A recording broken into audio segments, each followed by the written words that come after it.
shacabka gobolka Banaadir aan u sheego inay u diyaar garoobaan in hadda kadib guri kasta la geli doono dadku inaysan shakin inaysan isdhihin maxbaa laynka raadinayaa dhilqaha ku dhex jira ama khawaarijta ku dhex dhuumanaydo isku dayayda inay maaragtay ku dhex dhuumaalaystaan oo dadkaas ay ku dhex noolaadaan ayaan rabnaa inaan maaragtay ay samar dambe nagu dhex noolaan sidaa darteed haddii aad aragtiin isbeddel ka dhaca degmooyinka oo xagga maaragtay guryaha in la ogaanayo dadka ku nool ha u qaadanina maaragtay inay wax cusub ay tahay kacdoonkii maanta lagu dhawaaqay oo madaxweynuhu uu ku dhawaaqay shacabka gobolka Banaadirna ay diyaar yihiin maamulka gobolka Banaadirna inuu hogaamiye la rabo waxaan rabnaa inaan isbeddel la taaban karo xagga amniga aan la nimaano annagu hay-adaheena amniga kaashanayna hadduu ilaahay yiraahdo marka guri guri ayaa dad loo baari doona magaalada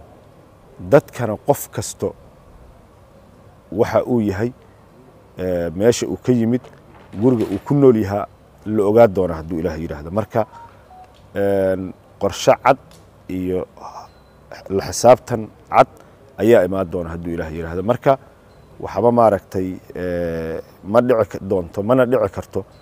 in inta madaxweynihii jamhuuriyadda uu dagaalkii ku dhawaaqo horay uu ugu dhawaaqo waa ogtihiin oo gobolladoo dhan dagaal aan nimankan ugula jiray dagaal xoog laha ka socday oo looga guuleystay weliba oo degmooyin fara badan lagu xoreeyay marka magaalada muqdisho ama gobolka Banaadirna wuxuu la mid yahay gobolladaas uu la mid yahay